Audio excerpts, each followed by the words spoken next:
sa ating lahat. Narito naman po si Liam para sa ating ika-190-60 na ating share ng devotion video. And pasensya na po, medyo hindi ko nagagawang araw-araw ang ating pag-video dahil na minsan, ewan ko ba, ina-attract ako lagi ng migaan ko para matulog na. Plus, isa rin pong bagay dahil kakabalita lang ng amo ko na nakakaraang araw na meron silang paparating na panibagong biyaya mula sa Diyos.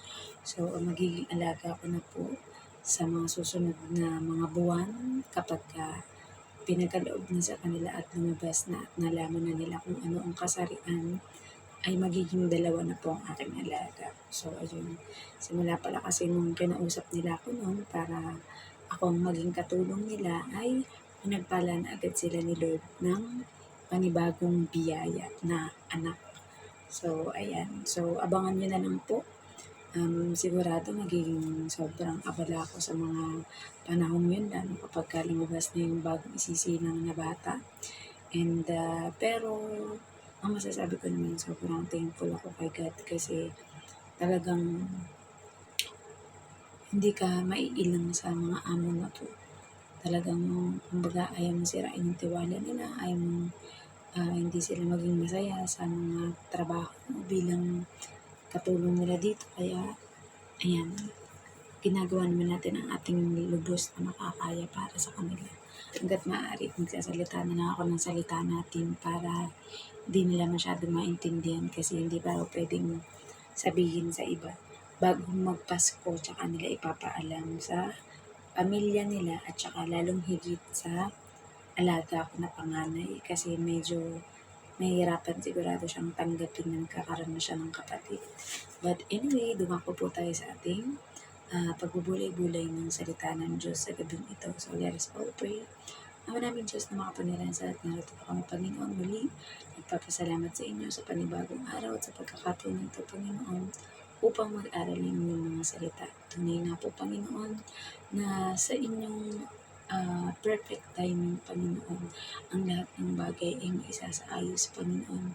At dalangin ko po na hindi aksidente, Panginoon, ipinagkaloob niyo mapunta ako sa mga amin ito, Panginoon, sapagkat laging meron kayong purpose at meron kayong very good reason, Panginoon, kung bakit nangyayari ang bawat bagay, Panginoon. Naway patuloy na maging pagpapala ako at pagpapala sila sa akin, Panginoon, at sa aming mga pamilya at sa ibang tao, Panginoon, na matutulungan sa pamamagitan ng pagtatrabaho ko dito sa kanila, Panginoon. Nawa po ay ingatan niyo ang pagbubuntis ng aking among babae, Panginoon, para sa kanilang ikalawang magiging anak, Panginoon, at anuman po, Panginoon, ang kalooban niyo ay siyang masunod, Panginoon. Nawa, Panginoon, ay magamit ninyo ako upang maging kasangkapan, Panginoon, upang lalo pang lumalim ang kanilang relasyon sa inyo, Panginoon, at maging matibay ito. Nawa po ay maging isa din akong mabuting halimbawa para sa kanilang darating na bagong anak at sa kanilang anak ngayon na aking inaalagaan, Panginoon. Tunay nga po, Panginoon, na kayo lang ang may kakayahan na magpabago ng puso, isip at kaluluwa ng kahit sino, Panginoon. Kahit gaano man ito katigas o kahit gaano man ito tumanggi, Panginoon, sa inyong ebanghelyo o mabuting balita, Panginoon. Dalangin po namin ang paggabay ng banal na Espiritu sa aming gagawin pag-aaral na ito, Panginoon.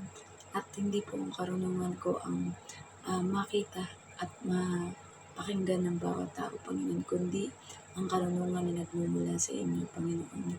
Kaya hindi po, Panginoon, hindi lang sila maging tagapakinig o tagapanood dito, Panginoon, ngunit maging tagagawa din ng inyong mabuting balita o ebanghelyo para ipahayag. Gawin ang go therefore and make disciple of all nations. Muli, pinabalik po namin lahat ng papuri at pasasalamat sa tanging pangalan ng bugtong anak na si Jesus. Amen. So, narito na po tayo sa Lucas 22:1. Ayan. So, ang nakalagay dito ay ang balak laban kay Jesus. Malapit nang ipagdiwang noon ang pista ng tinapay na walang pampaalsa na tinatawag ding pista ng Pasko. Message, at mangyayari na daw dito ang balak laban sa Panginoong Yesus dahil malapit na daw ipagdiwang noon ang pista ng tinapay na walang pampaalsa o mas kilala sa tawag na pista ng Pasko. Application, magmula ng mapalaya ang mga Israelita mula sa mga Ehipsyo lagi nang ipinagdiriwang ng mga Hudyo ang pista ng Pasko. Dahil lalo na sa bawat lugar o barangay dito sa Pilipinas, may kanya-kanya silang santo na pinagdiriwang ang pista. Dumadayo ang mga tao mula sa iba't ibang bayan para makisaya or makasama sa mga selebrasyon ng pista. Maganda din na ginugunita ang ganitong pag-aalala kung paano iniligtas ng Diyos ang mga Israelita. Ngunit sa naturang selebrasyon din ay mangyayari ang masamang balak ng mga tao kay Jesus dahil hindi nila alam at lubos na naunawaan na siya ang tunay na tagapagligtas. Kahit hindi sa paman siya napapansin noon ng mga Israelita dahil wala pa siya sa anyong tao, pero naroon na siya. So, purihin ang pagkabasa ng mabuting balita ng ating Panginoon. So, yun na nga, di ba? Naalala natin kung paano iniligtas ng ating Panginoon sa pamamagitan ni Moises ang mga Israelita laban sa mga taga-Egypt, di ba? Dahil nung panahon na yun, ang Egypt ang mga kapangyarihan at kumbaga ay mga alipin nila ang mga Israelita. Pero dahil may pangako ang ating Panginoong Diyos mula pa kay Abraham na gagawin ng isang dakilang bayan o dakilang nation ang Israel ay pinagkaloob ng Diyos na makalaya ang Israel laban sa mga Egypto. At yun na nga, ang mga salot na nangyari ay hindi pinansin ng mga Egyptyo. Ngunit nung ang nangyari ay dinalaw ng anghel ng kamatayan ang Egypto at ang mga naligtas lamang ay ang mga Israelita o mga Hudyo dahil ang ginawa nila ay meron silang mga pinatay na hayop or mga lamb or basta mga panganay na walang bahid dungis na hayop at ito inilagay sa parang tawag sa amin doon sa Tagalog yung hamba ng inyong mga pintuan. Diba? At yun, nilagpasan ng angel of death ang mga Israelita dahil tinupad nila kung ano yung ipinagbiling ng ating Panginoong Jesus. Ay, ating Panginoong Diyos kaya naligtas ang mga Israelita. At yun nga, nakalaya ang mga Israelita mula sa Egypto at daldala nila ang mga kayamanan ng Egypto. And yun yung representasyon ng gagawin ng ating Panginoong Jesus sa buong mundo, diba? Na ililigtas niya tayo, siya na walang bahid dungis, siya na the darling of heaven, siya na bugtong na anak ng ating Panginoong Diyos, at walang bahid dungis talaga na kasamaan dahil hindi siya talagang nagmula sa binhi ni Adan. Kundi siya ay pinagbuntis ni Maria sa pamamagitan ng banal na Espiritu, di ba? So, yun na nga.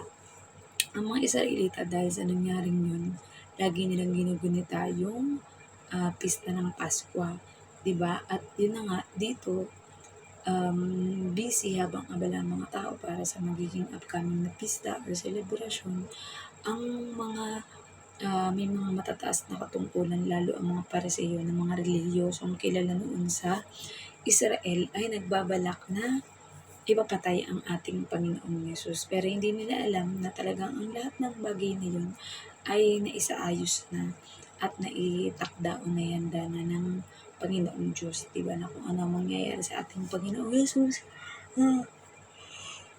Pagamat masakit sa kanyang damdamin na ialay ang kanyang bugtong na anak, ngunit para sa katubusan na nakakarami ay nagawa ng ating Panginoong Diyos. Dahil sabi nga ganun daw ang tunay na pag-ibig o pagmamahal.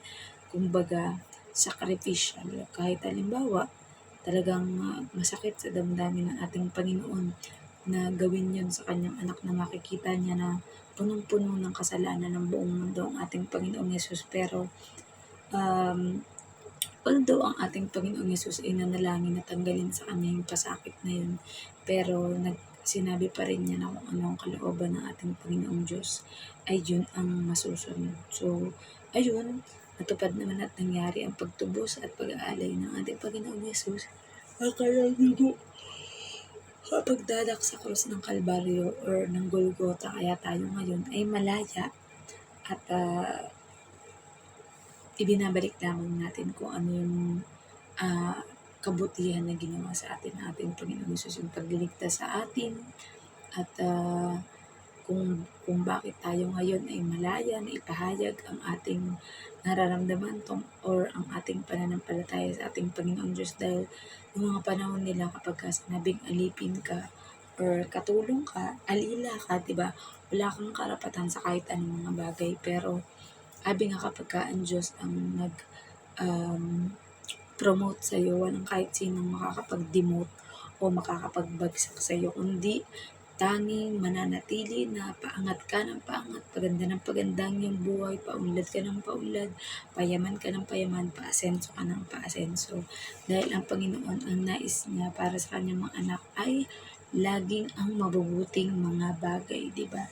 Dahil lahat ng mabubuting bagay ay inihanda na sa atin ng Panginoon mula nung pasimula pa lang. So, ayan, kung halimbawa, meron talagang mga tao na hindi maiwasan magbalak ng masama sa atin, di ba? Panalangin lang natin sa Panginoon, alam natin na ano man ang binabalak nila ay hindi sila magtatagumpay, sapagkat ating Panginoong Diyos ang Diyos at Ama na makapangyarihan sa lahat, di ba? Kung sa mga Israelita nun, imposible na talaga na palayain sila ng mga Ehipsyo, di ba? Pero gumawa at may ginawa pa rin paraan ng ating Panginoong Diyos para makaligtas ang kanyang chosen nation, ang kanyang pinangako, ang bansang Israel na makakaligtas at magiging maunlad, sapagkat maraming mga espesyal na mga product at mga nagagamit ng buong mundo ang Israel. So, ayun. Ano man ang mga balak ng mga masama ay hindi magwawagi, sapagkat ang Diyos ay laging nakabantay sa atin, di ba? Kung ang mga kalaban or si Satanas ay dumating para to steal, kill, and destroy, ang ating Panginoong Diyos naman at lalong higit ang ating Panginoong Jesus ang nagpanumbalik ng ating magandang relasyon sa ating Panginoong Diyos. Nang sa gayo, tayo ay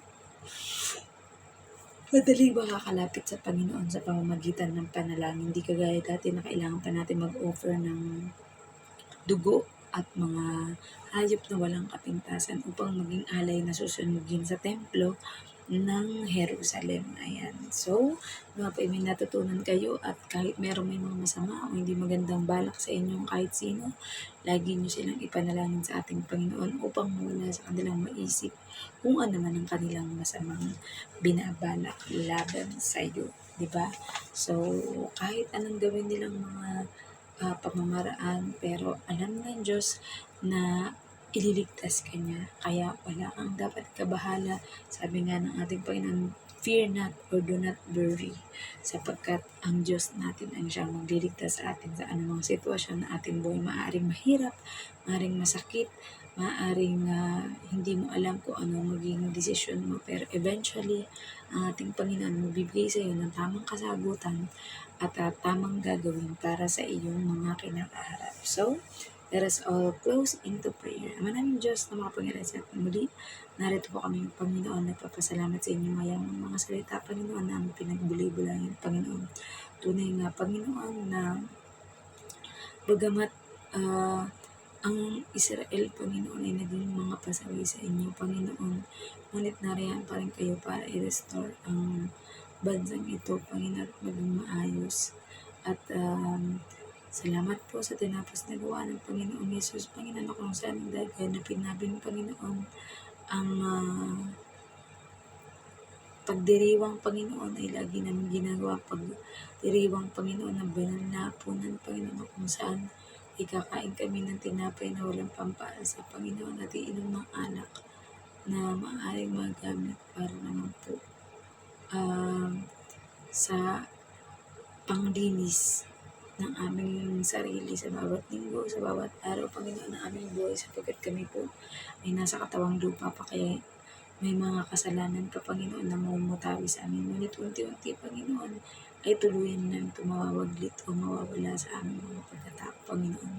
Ito ang mataas at mapapurihan sa aming buhay, Panginoon. We pray, Lord God, para sa lahat ng mga pinansyal na problema ng lahat ng tao, Panginoon, mga utang man, trabaho, negosyo, Panginoon, patatayong bahay, bibili ng sasakyan, Panginoon, at kung ano-ano pa, Panginoon, ay kayo po ang lubos na nakakaalam, Panginoon. Kami po ay mga instrumento lamang ninyo, Panginoon, upang magpahayag na inyong mabuting balita sa abot na aming makakaya, Panginoon.